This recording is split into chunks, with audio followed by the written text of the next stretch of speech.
Welcome to Zen and the Art of Real Estate Investing. What if you could learn from experienced real estate investors, find out what got them to where they are now, get insight into their daily habits, and take these insights to inspire your own growth? Each week, Jonathan Green shares an in-depth look at the mindful approach to real estate investing.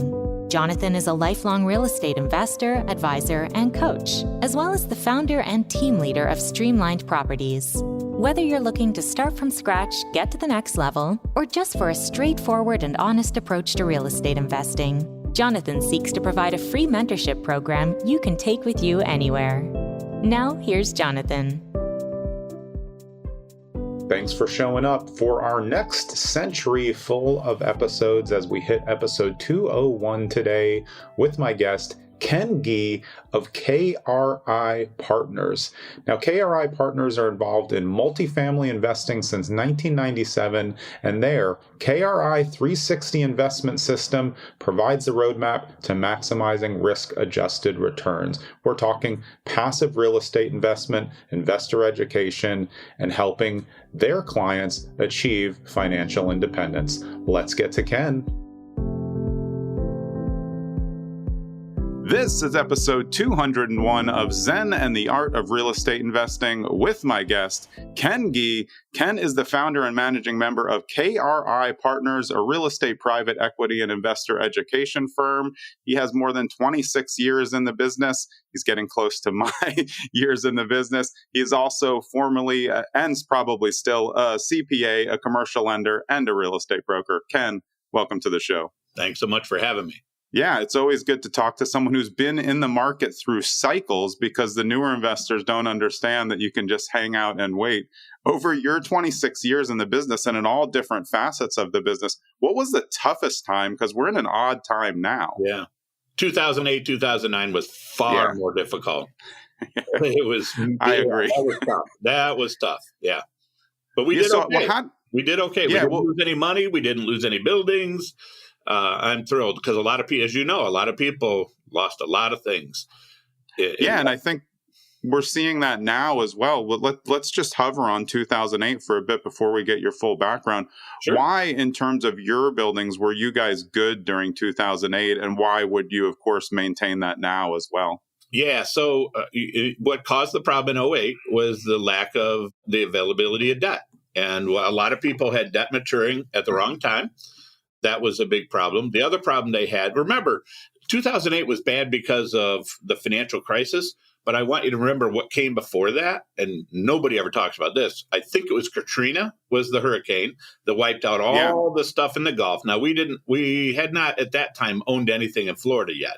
So everything we had was in Cleveland, and that's important because Cleveland, you provide the heat. And when you provide heat, you have to buy natural gas. And when natural gas goes up to $16, $17, $18 per MCF, it blows up your P&L. I mean, I can remember winter months where the buildings we had, 50% of the rent went for gas. I mean, that's just lunacy. And so what got us through that was, first of all, I'm a commercial lender by background, so we had good debt management, so that was important. And the other thing was we self-manage. And so we're really good at really battening down the hatches and making sure that we could figure out how to run these properties through when you're in the fight, it doesn't feel like it's ever going to end, but it does. Yeah. It always does. And so we just had to get through it. And that's usually the case. You just hold these properties, just make sure you don't lose your property. If you do, you can just hang on and you're going to come out of it and make probably a ton of money. Yeah, and what you said about the heat for Cleveland, that's probably applying now in terms of insurance in the southeast and the Sun Belt, right? I mean, that's the thing that people kind of knew maybe it would go up, but it's gone up so much. If you have 200, 300 units, that can be a dramatic, increase or hurt to the bottom line, right? Yeah, there are properties in Florida, tripled. The insurance. Yeah. Now, there's good news. Insurance, again, multiple cycles. Insurance goes in cycles. That's really important. So everybody left Florida because they were losing money, right? So that capacity went way down. That means rates went way, way up. Yeah. And now that we just got a renewal for one of our properties in Florida, a 25% reduction. So I'm Wow. super excited about that, right? So Yeah. the cycle is turning. Capacity is coming back. It's happening again. I don't think it's going to get back to, $400 a door, but it's certainly going to give us some relief off the $2,000 a door.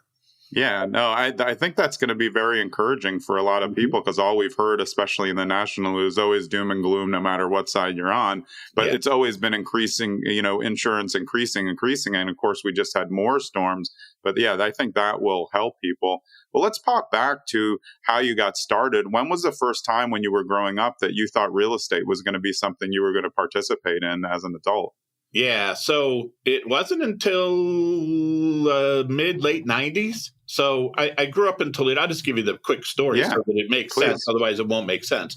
Yeah. I grew up in Toledo, got my undergrad from University of Toledo, moved to Cleveland, became a commercial lender, went to school at night at Case Western Reserve University, got my master's degree from there. Kept talking to all my commercial lending clients about, hey, I think you should do this, think you should do that. They're like, thanks, appreciate it, but I'm going to talk to my CPA. I'm like, seriously, really? Come on, man. I might know something, right? I thought. Yeah. And so I said, all right, well, I'm going to be a CPA because I want to be that person, right? That people actually have enough respect for, that they cared what I had to say. So that's what I did. I went and became a CPA, worked for Deloitte for 7 years, and did a lot of merger and acquisition work, due diligence, private equity, did a lot of really cool stuff if you do cool stuff as a CPA. But that's when everything changed for me, because if you think about it, right, I did everything you were supposed to do. Parents told you, go to school, get good grades, get a good corporate job. You are rolling. You are set for life. Yeah. The problem was, I would do my daughter's feeding at 3 a.m, right? She was obviously an infant. Yeah. And I did it because my wife at the time needed to sleep, of course. Yeah, This was the time I got to spend with my daughter. Yeah. And it was cool at first until I realized, Ken, you're an idiot. Like, this is the best you can do. So I did everything I was supposed to, but then I just came to realize, it hit me in the face. Ken, your family's going to grow up without you because you're working too much. I said, man, that's not what I wanted, right? That is not, that just broke my heart. So that was the turning point for me, because I had a ton of real estate. Commercial lending. We didn't do real estate lending per se, but all my clients were in real estate. And I went to Deloitte with a massive tax practice. And so I just saw all the big guys just making insane amounts of money. So that's what turned me to real estate. I said, I got to figure this thing out because I think it can change my life. Bought 3 small buildings, like a 28, 24, 22 unit. Sold them in 3 years. Yeah. Sold them 3 years later. Made $500,000. And I was like, oh my God, I cannot believe what just happened to me. Because in 1999, 2000, $500,000, a lot of money. It is a lot of money. But here's the key. I did that on the side while I was still working at Deloitte. So I worked for Deloitte for another year and a half just to make sure, because I'm a nervous guy. I want to make sure that everything's cool. Yeah. And left Deloitte. And now that's all I do now is real estate. Yeah, that's so important for newer investors and investors who know they want to get into it no matter what their age is, because I think a lot of people are trying to get out of the 9 to 5 too quickly. You found it at the right time. You had the aha moment and realized, but you still created runway for that year and a half to say, like, hey, let's make sure I know what I'm doing before I hop out. Because, of course, when you leave the W-2, then you're not as lendable. You don't have that rock solid job. You're going to build up as an entrepreneur, which is awesome and fun, but it leaves you in a different lendability. You know that, of course, as a lender, right? You're right. So we help people get into this business now. That's part of what we do. Yeah. And one of the reasons that I love it is you do not have to jump from one fire into another. You can slowly ramp this up at whatever pace you're comfortable with, whatever your risk tolerance is, whatever your family commitments are, all that stuff. You do not have to do this, from 0 to 100 in 5 seconds. You don't do that, right? I ramped it up slowly. And when I got comfortable, I said, okay, time to go. And it makes the transition smooth. That's what, a lot of people don't realize on the way in. They just think, I'm going to quit my job tomorrow and do real estate. No. Right. No. You're going to start learning real estate. You're going to do a little bit at a time. And then when you're comfortable, this is the responsible way to do it. Then you make that jump. Yeah, and I think you just have to get to a point where you're going to be taking some educated risk, just like when you're buying real estate. You're hedging your bets on your data and the stuff that you know. Same when you're leaping from that W-2, but you really want, I mean, look, when you have a family, you want to make sure you have enough money in case this thing doesn't work. And then the greatest thing about having whatever your fallback is, you obviously had CPA and lending, but anybody else, even if you're an electrician, you can always go back. Yep. It's not like you're blackballed from the accounting industry just because you tried to go out on your own. You may not be able to go back to the same firm, but you probably could if you were a great employee, right? Well, actually, the Deloitte, that's where I worked, was Deloitte, and they couldn't have been more accommodating. I mean, that is one awesome firm, and they still are. And they said, look, Ken, we understand. We're support you. Good luck. And you know what? If it doesn't work out, you have a place here. That's what they said at the time. And you have no idea how relieving that is, right? Because it's really stressful. Yeah. Yeah. Yeah. And you want to know at least house, you're like, man, I can't screw this up. I think I mean, some people like to, burn the boats, but it's nice just to know that you have a career to go back on. I'm an attorney. I don't practice anymore, but everyone always says like, oh, well, what are you going to do if, this next entrepreneur, like real estate doesn't work out? I've been doing it my whole life. So I know that's not going to happen. Right. But I'm like, I could always just go back and be an attorney. Or I can in turn do what you do is you're going to take all of the skills that I have as an attorney, I'm going to put them into real estate, and then I'm going to raise up the level of where I can be in real estate. That's what you've done by having that lending background and the accounting background. Now you can be like you said, you don't have to refer it out to someone else. You're referring it to yourself now. Right. No, you're right about that. I looking back, it seems all these things have pieced together to bring me to where I am today.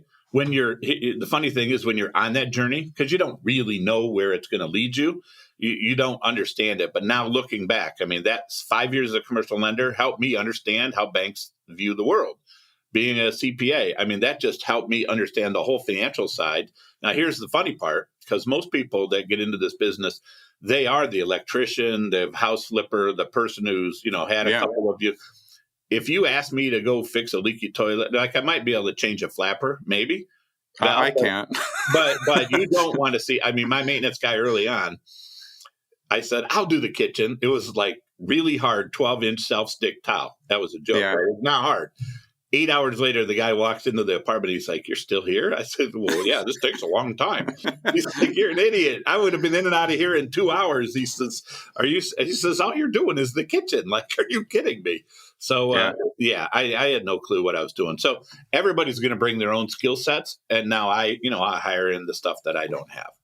Yeah, I'm not a DIY person. I learned that early on. My dad tried to be DIY, but his repairs would always fail, and then he would do them again. And I learned from him to just say, like, I'd rather pay for this. And I don't like it. It's not a good use of my time. It will take me 5 to 20 times as long as someone just to put together furniture. So why would I do it? I have better things to do. It's just a who, not how principle. But that's also what you take into building a business and dealing with investors. If you know you're not the best at something, you're going to find someone who is, so you can make sure they're getting the best service, right? Yeah, you're right. And I think that's a trap a lot of people fall into, especially if they're, they've done a couple single families. They're used to going to the wherever, to the duplex and turning that unit themselves, because they really don't have a choice. They don't have any money. They don't have enough money to pay someone to do all that work. So they're just used to doing it. So when I see people transitioning up into multifamily, that is a struggle that they have to deal with. And obviously we help them through that. But, it's a lot. The smaller you are, the harder you're going to work, is what I've learned. Yeah. It's interesting, though, your first purchases, because they were 20 plus units. How did you know you were ready for those? Because a lot of people will just start off with that, duplex. Of course, you had a family at the time, so you weren't going to go house hack, maybe. But like 3 separate purchases of 20 units is a lot. How did you manage that? And why did you know you were ready for it? Yeah, I don't know that I knew. Now, remember, back in the mid to late 90s, there was no podcast like this. There was no training programs like what we have. None of this stuff existed. So how did you learn? I went to apartment association meetings and tried to network with people. Yeah. And I did. You'll know this guy. I did. Remember Carlton Sheets, no down payment system? Yeah. A lot of people have talked about him. I've had a lot of old schoolers like us on, and they're like, I was listening to the tapes. I'm like, my dad must have listened to these tapes. I don't know how he knew all this stuff. I did. He did Carlton Sheets. He's no longer with us, unfortunately. Yeah. But he did single family homes, and that was how you learned back then. But here's why I did. I want you to think about. Okay, I was a CPA. I'm working ridiculous amount of hours. I have a family. How am I gonna do this? So I looked at singles and doubles, and I was like, man, I can't figure out how this makes money. I would Yeah. look at them and be, man, it just doesn't make sense, right? I add this rent and that rent and put it together. It like pays for most of the mortgage, but not all the mortgage. But then I realized, well, that's because the people I'm competing with are not pricing it based on income. Yeah, that's a great point. Yeah, they just do. So then I said, okay, I can't go and fix these things. So it wasn't until I started to do numbers on a 20 plus unit, 28, and I felt like I could run it like a business. Yeah. I'm like, oh, okay, this now actually plays to my skills because now I can run it. I hired a lady who actually lived there, gave her a rent credit. She coordinated maintenance, showed the apartments, all that kind of stuff. So all I really had to do was the bookkeeping and, a few things that she wasn't good at. But that's why I could treat that as a real business. At least, 28 units was a real business. But that's why. And now I could see a path making sense. Now, fast forward, I didn't understand the world quite then like I do now. Yeah. But those properties multifamily is priced based on its ability to generate cash flow. So now there's some logic there, right? So now, 27 years later, I understand that if I buy and I'm able to increase cash flow deliberately by adding value and doing things that I know will make sense, I'm probably going to get higher rents. And that means I'm probably going to have more cash flow. And there's a pretty good chance somebody's going to be willing to pay me more because of that. So that's kind of how I ended up with multifamily and skipped right over singles and doubles because I just couldn't figure it out. It actually scared me to buy a single or double because it just didn't make sense. I didn't want to have a situation where I had no tenants, right? Yeah, of course. Right. You buy a 2-family, one tenant moves out, you're getting crushed. You have 30 units, one tenant moves out, you're like, oh, did someone sneeze? I don't know what happened. You made a really important point that I want to point out for the listeners because multifamily, for people who are in commercial, they're talking about apartment buildings. But your regular new investor, when they hear the word multifamily, they're always thinking a duplex, And so there's this differential of similar terms that I think people have to understand. 5 units is commercial, but really 5 units isn't much for a commercial investor. You really figured it out. And because of your accounting background, another thing I wanted to point out, I believe that people are too into spreadsheets right now if they're not accountants or financially kind of know what they're doing. But for you could really evaluate that, like you said, as a business. So those spreadsheets in your accounting background really help with commercial due diligence. Whereas if you try to do that same on a 2-family, like you said, you're up against people who are going to house hack and live there and buying for different reasons, or they're coming off a 1031 exchange.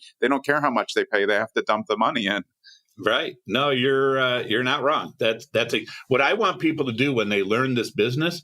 See, you said, yeah, I'm a CPA by background, but you don't need to be a CPA. Yeah. Because what you need to do is figure out, get into the details and say, okay, I'm going to have to do pest control. How much is pest control going to cost? So what we teach people to do, pick up the phone and call a pest control company. Hey, I'm buying a 28 unit property. What should I budget for pest control? They'll tell you. You got to call another one because the first one might be wrong. But now, it's literally that simple. So you'll do that once, maybe twice, but you don't have to. See, here's the thing. Nobody wants to do that kind of work. But I think about this for a minute. Wait a minute. So you want to get into a business, but you don't want to make sure you understand how to run the business. It doesn't make sense to me. Yeah. And if I can get people to approach this like a business, legitimately like a business, they're massively successful. Yeah. And I think that people think real estate and they're thinking buildings, but the bigger that you go, you are just running a business. You That's also right. get this amazing benefit of having the dirt and land underneath and the building and all of the stuff that's owned there. But really, like you said, once you're in commercial, it's a business prophecy. You're running profit and loss statements. You're not, wondering if Johnny in unit 1 out of the 2 units paid. He has to pay or you're going under. That's right. And as I look, we went through COVID. Of course, everybody did. Yeah. And the people that suffered in COVID were the singles and double owners. Yeah. Oh, yeah. Because for sure. their 1 or 2 tenants worked the system and they were toast because now they got no income. We have a 100-unit property and maybe one or two people try to work that system. Okay. It doesn't take it down. It's just a blip. It's a little speed bump, right? So how did you learn the due diligence part? Because the numbers all must have looked good for those first three, but how did you know what you were looking at, getting those reps in the field of like, hey, what does a commercial heating system look like? Because I know you're giving good advice now and like, hey, call a pest company. But what did you do in the beginning to help you get those reps to know like the numbers look good, but am I missing like, a $250,000 repair here? Yeah, so I go to my first deal that I did. I was lucky in some respects that I bought the deal from a company that now owns about 10,000 units in Cleveland, and it was his first acquisition. He's a legitimate, super honest guy. You couldn't have a friendlier seller. Yeah. He wasn't there to try to screw you, right? Because a lot of people try to do that. So firstly, I had a good seller. Secondly, I made sure that when the boiler guy came to inspect, I was there. When the roofer came to inspect, I was there. Same thing with plumber and electrician, because now I'm starting to learn. And, a 28-unit building, it was in a Shaker Square part of Cleveland. Yeah. It's a steam heat. I mean, those are complicated systems. I know steam boilers like the back of my hand, like I shouldn't have to know them. Now, we're not in Cleveland anymore in terms of what we buy, so it doesn't matter. But that's how I figured it out, right? I had to do that. I had to go there. And learn from all these guys. And in the beginning, did I really understand? No. What I did was I paid an attorney $3,000 at the time. That's a lot of money. Yeah. I did it because I know he had owned about 3,000 or 4,000 units. And I wanted, what I really needed was a validation. I needed to know I wasn't going to lose my shirt. And he looked at the deal and he said, Ken, I think you're fine. I don't think he looked at it. But if you have 4,000 units, you don't have to spend a lot of time to know if it's going to be okay. Right. He said, and I think you're going to make $100,000 in 5 years. I was like, are you serious? Like $100,000? Are you like, that blew my mind, right? Because that's a game changer kind of money, right? Now, if I only made $100,000 on a deal, I'd be like, that sucks. But back then, it was really good, big. And so as it turned out, those 3 deals, we made $500,000. But you see, that's how I solved that problem, because I knew there was a lot of things I didn't know. And I'm a conservative guy, and it's scary as hell. I mean, that first deal I always tell the story, it like a golf ball in my throat. It felt like that. The level of stress was through the roof. And I knew, man, that if I screw this up, I'm signing on this mortgage personally. If this thing doesn't work out, I'm going down. Like I will fail for sure. And I needed that person to validate. And he provided that. And we obviously blew through the numbers, but that's how I solved that problem. Because I felt I needed somebody behind me to say, yeah, I think you're going to be okay, Ken. Yeah, well, most importantly, you paid an expert in the field who you knew was going to give you, unbiased advice, and you were willing to pay him. I think a lot of people, rightfully so, they're looking for mentor help for free, but, they don't have any skin in the game with it. So they're just kind of like, oh, yeah, sure, that looks good. They look at it for 5 seconds. Or some people now, they're just looking for everyone to tell them yes. When you hire someone for their professional opinion, it doesn't, yes or no isn't matter. They're not getting paid a commission on whether you get it or not. And I think that's really important to note. If you only are looking for yeses in this business, people will yes you along, and you're going to be in trouble later if you don't have that person who's kind of like, oh, I don't know, these numbers look a little, wrong. You need to double check this area before going through. Yeah, you're not wrong. We never used to do the investor education side of the business. We just raised money and put them in deals and syndication and funds. But I finally said I can't stand to watch this anymore. People who are most of them are well-meaning, but they're charging people a lot of money. They've never actually closed deals. They've never gone through any cycles. And I thought I can't let this continue. I just can't, because every person that loses money, I mean, it's just a crime. They shouldn't be losing money in this business. So that's what pulled us into the education side of the business, because I want people to make a lot of money. It changed up my life, and that's my goal for all the people that we work with, right? And I want it to change for the better, not for the worse. Very important. Yeah. Well, so why are you all in on multifamily? Obviously, I'm sure you've come across other asset classes, self-storage, light industrial, things that are syndicatable. But why have you stuck with multifamily as your kind of thing? Yeah. So it's because I'm a risk averse person.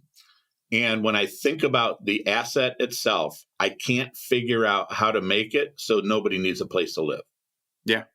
I Especially think now. Well, and if that happens, if nobody needs a place to live, my little investment in real estate doesn't matter because we got much bigger problems. So I can make a case for office, not that people don't need offices. We're seeing that. I can make a case for self-storage. Many people disagree with me. But look, if things get tight for people, they'll just say, here, take my crap. I didn't need it anyway, right? So I can make a case for all of those. I wanted an investment, an asset that shouldn't go away. And if I can find a way to get 15, 20, 25% annual returns for our limited partners, like how do you not do that? Yeah. Like those are great returns for a relatively low risk asset. I can't guarantee anything. Y'all know that, but it's a relatively low risk asset. So that's why we stay in our lane. I could go do all those other things. I don't. I stay in my lane because it's what we know and it's what we do really well. Hey, it's Jonathan. I hope you're enjoying this episode with Ken Gee as we get all into multifamily. On this brief interlude, I want to talk to you about something that I use all the time. It's called HomeBot.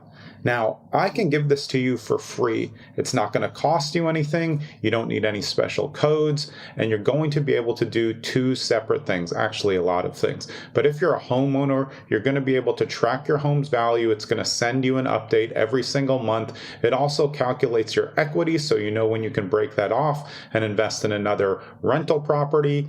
I love it. I'm going to tell you how to do it after this. But if you're also in the market to invest or you're just a regular home buyer, you can use the HomeBot buyer side, which tracks heat maps of area, giving you a score of 0 to 100 on seller's market versus buyer's market, and a whole bunch of other information. Here's how you're going to get the information. You're going to go to our website, zenintheartofrealestateinvesting.com/contact. You're going to get that little bubble where you're going to fill out your name, email, and subject. And in the subject, you're just going to put HomeBot. And in the message, just tell me if you want the buyer side or the homeowner side or both, and I'll send you the link. Nothing else happens. You don't go on an automated drip campaign. You're just going to get value out of the system. So that's how to do it. Let's get back to Ken. Yeah, I know one of the things that you are educating your people on is how to choose a syndication, how to vet the operator. Where did you learn that stuff, and what would be the first thing that you would want people to look for? Because there's a lot of shiny objects out there. There's a lot of great syndicators. There's also a lot of like brand new baby syndicators, which doesn't mean they don't know what they're doing, but it's very hard to tell, I think, for someone who's not been in the game, kind of what to do. Yeah. So I have 4 rules that I want people to follow. And I just came up with these because I watch people failing, right? Okay, what happened? Why did it go wrong? So 4 rules, I'll be brief. The first one is they got to have experience. You're like, duh, of course they should have experience. But the reason is we didn't know COVID was coming. We didn't know high interest rates were coming. We didn't know inflation was coming. We didn't know 2008 was coming. We didn't know Katrina was coming, right? You got to have a management team in place that can figure out how to navigate this business through whatever waters is coming, because we don't know what's coming next. Number 2, they got to have a track record. Everyone says, well, duh, Ken, but here's what's important about the track record.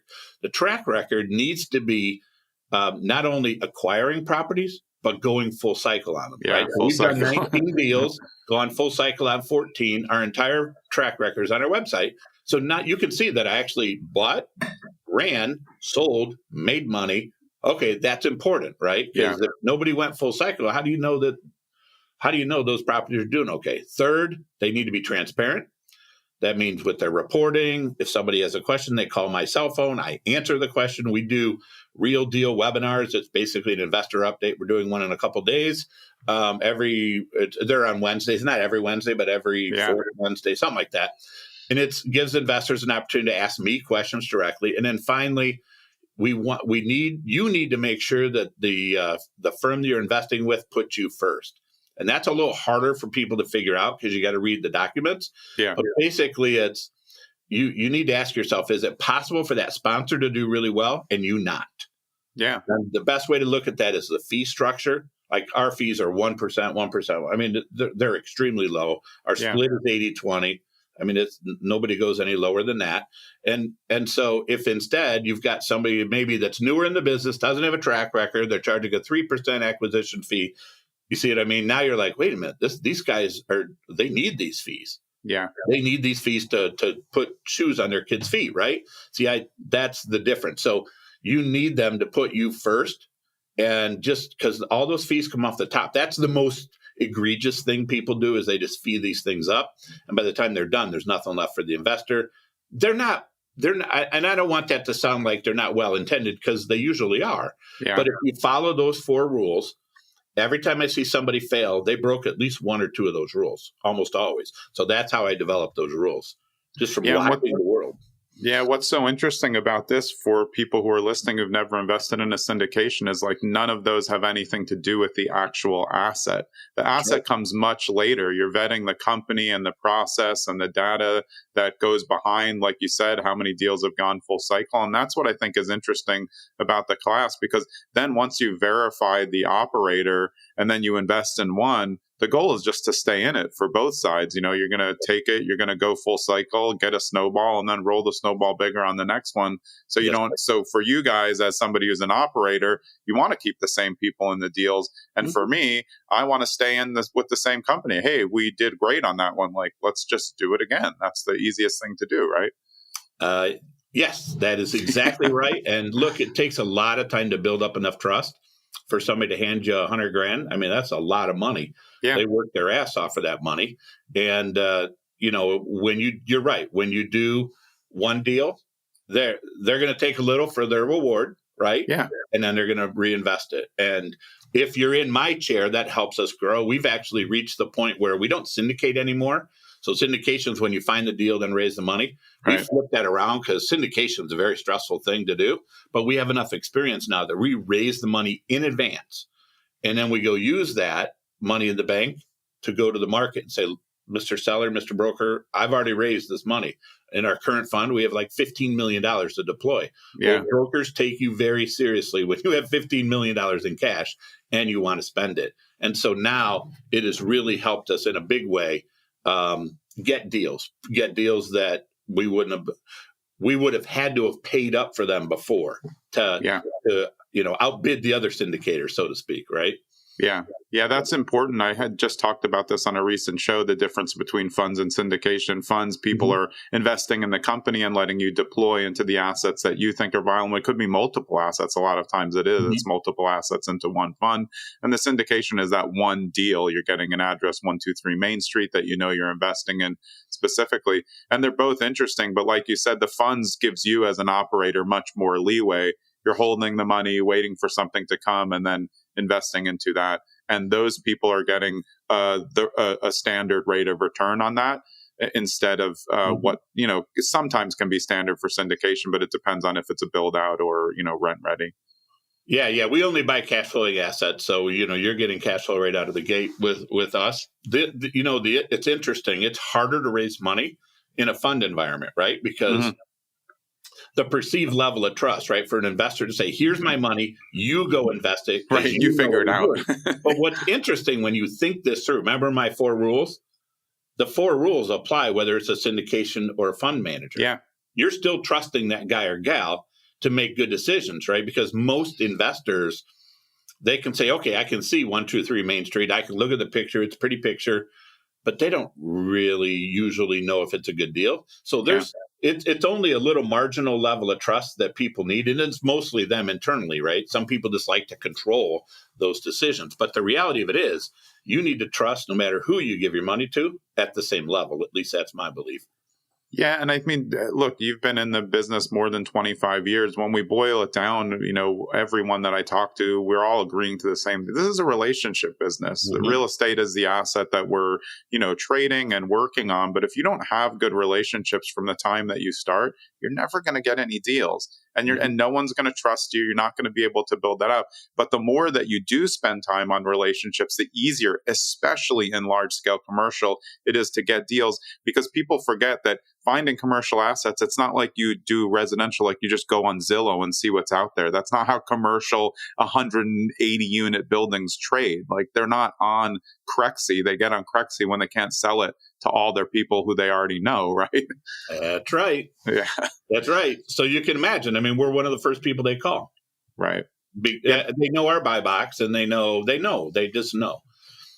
Yeah, and that's what's so important. I think that it's just a different way of operating. It takes you a long time to build that up, but once you build it up, people are you could get multiple deals a day just because they're like, oh, hey, Ken, like you said, this does fit your guy's buy box, and really, it doesn't take you that long to vet it if you know them and you look at the data. You're like, oh yeah, this is right on the mark. This is a town that we're looking in. And I think that really helps separate it long term, and then also makes it easier for your investors to say, hey, look at the full cycle deals, look at what they find. They're having a lot of opportunities to take assets, but they don't take them all. Mm-hmm. Yeah. Yep. Yeah. Well, geographically, how have you transitioned? Because I know you started off, of course, in Ohio where you were, but now you guys are investing mainly in other areas. Why did you make the transition, and where are the areas that you're focused on right now? Yeah. So when I first got into the business, I mean, I went to my backyard, and that's Cleveland. Yeah. And the challenge, so we made money in Cleveland. We did quite well in Cleveland. The problem is it's a demand supply setup that is not favorable to me, right? Yeah. It's favorable to the tenants. And so it's just not a growing town. It's a great town, but not a growing town. And I thought, man, about 15 years ago, I thought, if we can make money in Cleveland, what if we actually went to a market where somebody wants to live? They really want to be there. And that's what took me to Florida. Plus, I always like Florida. That's one of the things I love about real estate. If you like an area, go buy in that area. Yeah, I agree. That's how I've always bought. You can do whatever you want, right? Yeah. And so we hyper-focused on Florida, developed all the relationships. So our Fund 4 is dedicated to Florida. Fund 5, we're going to expand that a little bit. I'm looking for other areas in the Southeast just because I can't get enough deal flow. Yeah. But that's why it's the demand supply setup. I mean, there's massive demand in Florida compared to the supply. And look at your econ class. That just helps move prices favorably for you. Yeah, it has the natural disaster, weather anomalies, and insurance prices. That just changes the way that you're vetting the deal, right? It's not changing your look on the area. Yeah, I mean, I'm sure it's chasing people out. They go back home, right? Florida's going to be great. And then they get hit with a couple of hurricanes and they're like, oh, not so great. They leave. Yeah. I'm sure that happens, but there's still a lot of people moving to Florida. I'm not particularly worried about it yet. I just don't think it's going to happen. Yeah. No, I mean, it also when there are these natural disasters or extreme weather, it scares a lot of people off, which means the deals just get better for the people who stay in. That's always Florida. After 2008, everybody's running away, Florida and Texas, and the other people are like, well, I'd like to get in now. The prices are great. This is, again, like you said, supply and demand. So if something is pushing people away, that to me, that's always a place that I want to look and see if it suits what I'm looking to do. There's going to be better deals there. Agreed. And I will tell you that if you want to be in Florida, right? Because the weather's fantastic and all that. I mean, okay, so rent. Now you don't need to worry about it. The hurricane hits, just leave. Yeah. Come back after it's done. You don't have to worry about your house and all that other stuff, right? I do believe we're going to continue to be more and more renter focused. Definitely. My daughter is a good example, right? She owns a house right now, but I know that her generation, they don't want to have all this baggage. Yeah. They just don't, right? And so rent a really nice place, you get everything. And you get tired of this, you go somewhere else and rent there. A lot of people are doing that. It's becoming more of a lifestyle. Yeah, I agree. A lot of younger people were bemoaning the fact that home ownership is unreachable. I'm like, but you can be more mobile. Also, it's not really pushing money away if you have to pay 8% to on your mortgage to get it. It's like you can rent a much nicer place. So like what you can rent versus what you would get now on your mortgage payment, you're renting something way nicer. So there's like that luxury. And like you said, hey, you know what? Maybe one year I want to live in Cleveland, and then the next year, I want to live in Minnesota. Great. just take a year lease. You're not tied in. That's right. I like the idea, and I think it's going to really, be a different choice. And I've been talking about this a lot with other people. I'd love to get your take on. I think that younger people who are making good money are going to make the conscious choice to rent and then buy investment properties or invest in syndications because it's smarter. They're not. Yeah, I really, really think that it's something that's going to be changing the way that people look at it. I still like house hacking as a thing. Sure, it's great to get a 2-family, but like you were saying in the beginning, they're not making money right now. The interest rates are too high. So, will they be a good asset? Sure. But might there be other things that you can do while you're in a really cool rental that you enjoy that has amenities? You're not buying a single family house with a gym and, a lap pool there, but you could do that at kind of what I would think is almost a discount now. You're not wrong. I mean, we own a property in St. Pete, brand new build. We just bought it in March. And this property has a beautiful clubhouse, TV, full fitness center, outdoor TV, outdoor fireplace, beautiful pool, literally steps from your apartment, outdoor grills, right? Gas grills. I mean, and guess what? You cook your food. You don't even have to clean the grill. Somebody does that for you, right? Yeah. So, and there's a whole bunch of like-minded people around you, right? They're all, we just added cornhole. We added outdoor ping pong. Now, all of a sudden, you've created friendship. We have Zoom rooms for them to, all right, so now you're in a 1-bedroom with your significant other. You're like, this is too noisy. You get onto our Zoom room. You're private. You're doing all that. See, you can't get all that in the house. What people don't realize, I own a home. I have owned a home for years, but it's a money pit, man. I mean, it's just nonstop. Every time you like it, something else breaks. I mean, this is home ownership. Yeah, it's just nonstop stuff. So, I do believe that we'll become more of a renter nation. That's my belief. I'm with you. Yeah. I look at that with the data on Florida and Texas with rents going down, and I'm thinking like, well, people are still going to move to places like Austin, and they're going to be able to get even a nicer place for less. It's not like that inventory is just going to be, turned into like zombie properties. People are still going, so that means the investment there is still good. You just have to wait a little bit longer and ride it out. Like you said, like we all did in 2008, you just kind of ride the wave if you have a good foundation. Yeah, the challenge now in Florida in a lot of markets is the builders. They do this every single cycle. I don't know if they have short memories. I don't know why they do it, but they always overbuild. Yeah, and you just got to let it get absorbed. It's going to take a minute. I've got to figure out why they do the same thing over and over again. Like I mean, they're not. It's not like the cycles are 50-year cycles. I mean, it's not like the builder that did it before isn't alive anymore to tell the new builder don't do that. But these guys, I don't know why they do it. It absolutely blows my mind because I've seen it happen over and over and over again. Yeah. And that's the only challenge in Florida right now is just the overbuilding. But I know that's going to go away. Yeah, because like you said, people are still going to move there. It just has to catch up, at some point. Yeah, that's right. Yeah. So where's your plans for expansion? You said you're looking also outside of Florida now into other southeastern areas as well. Yeah, we like Charlotte. I'm still investigating. So I got to deploy what we have in Fund 4. We're close on a couple of deals. Hopefully we nail these down, and then we'll Fund 5. So what's important to me, remember, I run a fund. So you give me the money before I find the deal. Yeah. So I have to tell you what I'm going to do. And, Fund 4, we would have liked to have gone outside of Florida, but we told you this is going to be Florida. Right. Okay. So you agreed to that. We don't do the bait and switch thing, right? Oh, by the way, I'm going to Charlotte. Here's Idaho. Yeah. Okay with you. Yeah, we don't do that. So we'll do that with Fund 5 and make sure it's clear that we'll open up the geographic map a little bit more so that people have the right expectation. But that's why we'll do that. Yeah. In terms of unit count, is there a certain unit count that you were always buying above just to make it more manageable, operational, and make more profits for you? Yeah. I mean, you need to be able to have on-site team. I mean, that starts at about 75 or 80 units. And, that's it. That sounds almost a little low. Like, isn't that kind of like, you really want to be like 100 or more because the on-site, it costs a lot the more people you keep on site. It's always a metric of where you are, how much the on-site management costs versus the units of the area, right? Yeah. But I'll give you a different point of view, and that is the people that buy the 75, 80, 85 unit properties are probably not a fund with $15 million to deploy. Yeah. Good. So now you become the big, you become a much stronger buyer. That's not our preference. We always want to be over 100. Yeah. But look, money, we're here to make money. We're here to do right by our investors. And if we buy a couple 75-unit properties, no difference between that and 150. Now, what we don't do is go too big. Yeah. I don't like 400 or 500 units. That becomes too big because now it's just a churn, right? I love our Levi property in St. Pete is 102 units. That is just perfect. It's full as we speak.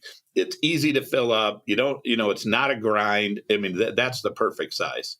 Yeah, and buying more, not smaller, but 100 to 200 units is just more diversification for a fund. That's what people like. I always think of funds like I think of index funds. I don't know what's in there, but I know it's all making a good return. They're hedging bets against each other. So if one doesn't go well, another does well. That's part of building the assets for a real estate fund, right?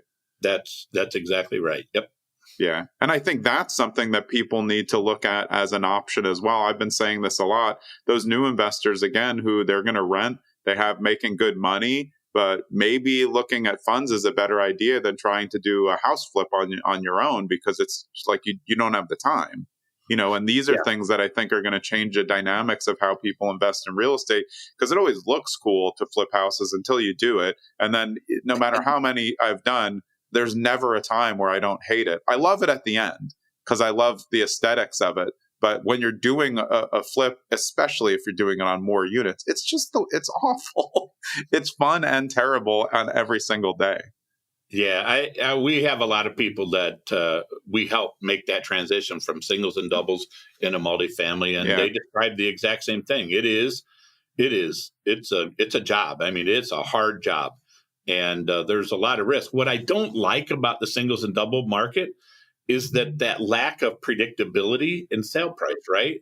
I mean, it's going to be sold based on what the neighborhood bears, not how much income it generates. Right. I want that income relationship, because now it just makes sense, right? I have a business, generates X. I'm going to add and make sure it generates Y. Hopefully that's more. Then why wouldn't someone pay me more, right? If cap rates don't work against you, if they don't, then you'll be okay. But anyway, that's why so many people. And by the way, if you've done the math, I call it the multifamily math. Yeah, I mean the amount of profit you can make is just obscene, and it's people when they first hear it, they're like, "Ken, you're crazy. No, this doesn't happen. Stop it." Well, I'm here to tell you it does happen, and I'm not the only guy that's made it happen. Right. Yeah, there's a lot of people that have made this happen. So it helps to get rid of that disbelief, because a lot of people, they can wrap their head around a single family home. Yeah. I mean, when I bought that 28 unit building, here's the thing that people wrestle with the most. If they're your listeners, I don't have any money. I don't know what I'm doing. I don't have any net worth. No, I can't buy an apartment. Ken, what's wrong with you? Well, when I started out, guess what I didn't have? I had no clue what I was doing. I had no experience. I had no money. I borrowed the down payment off my home equity line. I'm not telling your listeners to do that. But the point I'm making is these are just problems you got to figure out how to solve. Yeah. There's no reason that any single person cannot buy an apartment building. None. Yeah. I was nobody special, and I figured it out. And right now, everybody has more resources. They can listen to things like this podcast. They can read way more books. They can watch YouTube videos. They're not all good. I mean, we can tell you that for sure. But if you watch enough, you get an idea for like, hey, which ones can I trust? Okay, I'm going to stick with that one. It's not biased in any way. There's just so many more resources. I have no idea how my dad knew how to do all this. He was just used to knock on doors. He did everything like the old school way. Those still work, but the opportunity to learn more, even bad stuff, so you can hedge it against, that doesn't sound as reliable versus, hey, that person sounds better. It's just out there now. So, and you can do it in your free time, like you said. So you keep that runway that you did for that year and a half to make sure, hey, if I want to jump to real estate full time, I have the knowledge, I have enough foundational money and financial resources where it's going to be okay. Yeah. Well, think about it. It was more than a year and a half. So all the time I owned these properties, I was at Deloitte. Right. All the time. So I was working 70, 80 hours a week. Yeah, right. Where the year and a half was you saying, like, I'm going to do this at some point. Let's get the runway started. But it was already building for years before that. Yeah. So, it was the year and a half it took me to learn. And the 3 years I owned those properties. And then about a year and a half after. You should think about that. See, that's the thing I like most about this is you can do it in a relatively safe way. This transition, can be safe. It can be low risk. It can be something that doesn't make you massively uncomfortable, right? Because most people, hey, honey, by the way, I'm going to quit my job tomorrow and get into real estate. You cool with that? She'd be like, what? Let me strangle you. Yeah. You don't have to have that conversation. Yeah, and also a different conversation to say, hey, honey, I'm going to buy an apartment building. I'm putting $100,000 down, or I'm going to invest in a fund with 100 other investors, and they're going to buy apartment buildings, and they're experts, and here's their 14 deals that they've already closed full cycle. Much better conversation, and then everybody, it's less risk. I mean, it's just less risk and potentially even more reward, which, that's what you want. That's right. No, you're right. You're exactly right. It's why we do what we do, right? I could be a CPA, I could be a commercial lender. I choose to do this because it's fun. And now as my kids are grown, now I can impact other people. And that's really cool. I know that sounds corny, but it is really cool to see someone get their first deal and see it through and they make money and you just know you have just changed their life. That's really cool. That makes me feel good. I love that. Yeah, I agree. I love the moment that I've seen so much where you're having a conversation with someone and you say something and you just see the light bulb go off. Like it's just like one thing they needed to hear. You don't know when they're going to take action, but you can just see that something switched. And that's why podcasts, I think, and having, experts like you on are so important because we don't know. Somebody could just be driving along, in some random town in America, listen to it and the light bulb could go on. And, we've played a role in that by just, having this conversation. So I really appreciate your time. Ken, is the best place for people to get in touch with you guys at kripartners.com? Yes, absolutely. Go there. What you're going to find is we have an investment education side. We have the investment side. Most people, believe it or not, do both. And the reason they do both is because they want to learn so they make better investment decisions. Yeah. And then some people just want to do their own deals. But that's what you'll find. And then we can help you figure out what makes sense for you. So kripartners.com. Thank you for mentioning that. Yeah, absolutely. And we'll link to all of your socials in the show notes as well. But this has been a great episode. I really appreciate you spending the time with us. And I look forward to staying in touch with you. Absolutely. Same here. Thanks for having me. Absolutely. That was Ken Gee, the managing member and founder of KRI Partners. I'm Jonathan Green. We'll see you next episode. Thanks for sticking around to the end, and you're going to be glad that you did, because when you get this free preview of who's coming up on the next episode, you're going to get excited. If you're into short-term rentals, you've probably heard of the Short Term Shop. Next episode, my guest is Luke Carl. He's the educator and co-founder with his wife Avery of the Short Term Shop. Now, this is a short-term brokerage. This is all that they do, and Luke is an absolute rock star, and you'll see what I mean. But he's booked over 3,000 reservations on his short-term rental resume, and he's created something called the enemy method. He's tried every hack in the book to do real estate before he got here. Stay tuned for the next episode with Luke.